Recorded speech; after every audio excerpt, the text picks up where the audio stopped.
Hello, this is Ivan Pavlov.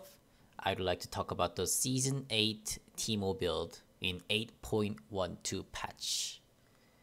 I've been playing a lot of Oni Teemo, as you can see, with the Smite. Yep. I have about 3 different builds to talk about, but then I can also classify the which tier you belong to, then which build is good onto that tier. So here is the tier difference first. I classify starting from low diamond and all the way to the bronze as a lower tier, and starting from high diamond to all the way up to challenger as a high tier. That's just how I classify. And so for the lower tier, I recommend Electrocute, Luden's Echo, Electrocute as a keystone and Luden's Echo as the first item, and with the Ignite Summoner spell. And this specific build is on the bottom here. This build right here. Luden's Echo first item, and a Death Cap next, Lichbane, and Voice Staff. That's the build. And I'll talk about the rune later on. And the optional items are these. And the best build is the Summon Airy with the Grass Undying. The first item we get is a Nature Suit with the Ignite. Now here it is. Nature Suit, Liandry, Moronomicon, Voice Staff, and Death Cap. That's the build order. The optional item becomes to be Banshee, Hourglass, QSS. You could get a Banshee instead of Death Cap, Hourglass instead of Death Cap, QSS instead of Death Cap, or Moronomicon can be also optional.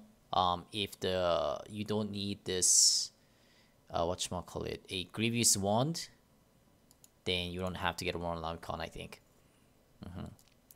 So why is that I recommend an Electrocute bursty damage for the lower tier is that the lower tier makes more mistakes. More mistakes means that there's more chances for punishing the mistake, right? And we are doing that punishing part. We're punishing whatever that they make a mistake. So attack damage dealer, ADC, checks the bush. Guess what? Pop it with the Electrocute, Ignite. Or you can even do it with a Summoner Grass Undying too, but Electrocute is the best to just punish that mistakes. So that's why I recommend high burst damage for the against the lower tiers. So now the high tier, high diamonds up to challenger. I know there's only about 5 people that are in the high tier in the NA server, but people are still asking me which build is the best for the high tier. That's a pretty good topic to talk about. So here it is. Summon Area and Grass Undying, the same build as the second build from the lower tier, is still the best. It's actually the best on the high tier right now. And yep, it is a Summon Area or the Grass Undying Nature Suits first item, but with the teleport, I think. I've seen Ignite choices a lot nowadays, but that's just for like this patch and probably the next patch too. Depends on how the Riot adjusts the meta. The meta is currently kind of unsettled, as you've seen that ADCs are not getting picked, double bruisers happening, everyone's roaming around, more kills happening. It's a very Fiesta clown, game is very clown-like.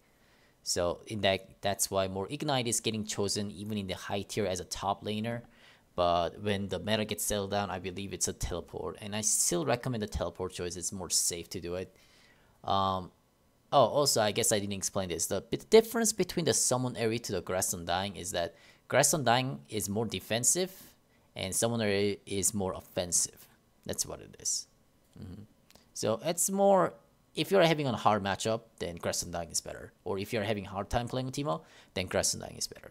Yeah. Summon Area if you're more confident with the Teemo. But the build is exactly the same. As you saw, Nature, Liandry, Moronomicon, Voice Staff, Death Cap.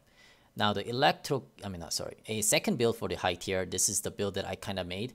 Unsealed Spellbook with the first item becoming a Blood Razor and a Smite. I haven't really got to the high tier with this build yet. Currently I use this account and it's at Diamond 4, and I'm gonna try to make up the challenger. I've started playing a week ago. This was actually unranked, starting from Plat 1, Diamond 5, and then now it's Diamond 4. and I'll try to make it a challenger and show you guys how this works. I'm gonna keep upload on the YouTube, and you guys can check that out. I cannot really explain too much about this build right now, how it's getting played, because it's very hard to understand through the word. But I'm just gonna have to say this is on hit build. That's about it. On hit build. You'll have to check my stream or the YouTube play to see it. It's very difficult to understand it. A lot of people will say this is a crappy build. That's not gonna work. But I think it's the best. I'll prove that this build is actually better than the top build. All right, that's my job, I guess. So now about the build. I didn't show the on hit build. Here you go. Blood Razor, Blade Rune King, Rage Blade, Warmog, and QSS. That's the build. Okay, now the runes. On hit build once again. Unsealed Spellbook, Magical Footwear, Biscuit, and Warp Tonic, Bone Plating, and Overgrowth. That's about it. Not much to explain about this. I'll explain it during the gameplay. Right now it's really difficult to understand.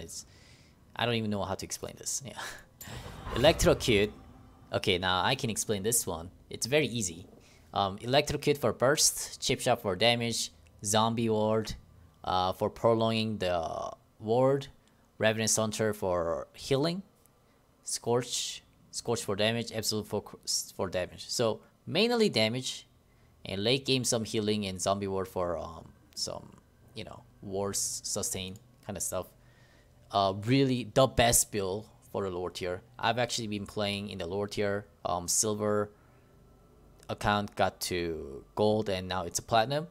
That account, I've tried all the builds, and Electrocute was the best. It's not only that the enemies making more mistake, that's why Electrocute is the best. It's also that the games are very inconsistent. So some of my attack damage dealer did not know how to last hit the minions. Some of my supports did not know how to ward or where to ward. Some of my junglers don't know how to clear the camps. And sometimes I get like Smurf ADC that's going 10-0. Sometimes I get like Smurf mid laner who goes 10-0. It's very inconsistent in the lower tier. So, well, if the game is very inconsistent, the best way is to just force yourself to make it your own game. So the way that I solve out the game is that I just consistently kill the top lane and make the enemy top lane either quit the game in 10 minutes or make enemy top laner to be getting blamed. If enemy top laner Kip dies, it's either he's gonna get it blamed or he's gonna quit, or both, right? When the top laner gets to be blamed, what's gonna happen? Team's gonna start arguing each other, and they lose a focus, and that's how you win. Well, it's pretty unsportsmanlike, I guess, but that's the way how we win. There isn't solo queue. Don't do it too much, because if you do it too much, the Teemo is gonna get nerfed once again, and Rice doesn't want the OP-ness to be happening. It's not really OP, it's one of the tactic, I think, but some people dislike it, as an enemy player was. Now the Grass Undying, a sustain, more defensive style with the Nashor's Tooth build. The Grass Undying for sustain, Bone Play for the early game defensive stat, Second Wind for the early game sustain stat, Overgrowth for the late game tanky stats, attack speed on the second. I used to recommend a ultimate head with the on the sword tree ultimate head and a Gathering Storm, but they removed the ultimate head, so we're not doing that anymore. Gathering Storm is not that great in this patch because the game is ending quite quickly, and once again, the meta is not settled. Yeah, meta is not settled right now. Riot is trying to do something funny on the game right now, mainly because they don't want to lose the players. Yeah. Even I quit the game for 2 months, and then I came back because they seem to be changing something, Summonary, lastly, the best build for a Teemo, the mostly used. I believe 70%, 80% of Teemo players just use this, or even 90%. a main build for the Teemo. Summonary, mana flow band for the mana, absolute focus, and scores. Once again, I used to go ultimate head, transcendence, and gathering storm if I were to go summonary, but then currently the game is very much of a coin flip. It's much snowbally, therefore we go with the absolute focus and scorch and just try to take the advantage as much as possible in the early game. Bone plating and the overgrowth for the defensive stats. Once again, this is the same build with the what the Grass Undying build is: Nature's Tooth, Leandry, Voice Staff, and so on. Yeah, so that's the rune setup for the 4 different runes. And so, if you're new to the Teemo, I do recommend either Grass Undying or Summonary. Alright, Summonary is probably the beginner thing. And then if you find, hey, I'm not doing well with this Summonary, then go with the Grasp. Alright, Grasp is the easiest one. If you're doing really well with the Grass Undying, then I kind of want more damage, then move up to Summonary. And so first, I recommend Grass Undying and Summonary to be mastered on the Teemo. And now you can move on to like Electrocute. Oh, now I want to have more fun with this champion. Electrocute. And lastly, after mastering all this, an inspiration thing. And once again, I'm not going to explain this too much. I don't think many people are going to get this through the words. So I'll try to explain during the gameplay. So probably next video that I make, I will try to explain more precisely just about the inspiration tree, Unsealed Spellbook, Smite, Blood Razor, Onhi Teemo. Alright, thanks for watching for 8.12 Teemo guide from iPav. I'll see you next batch.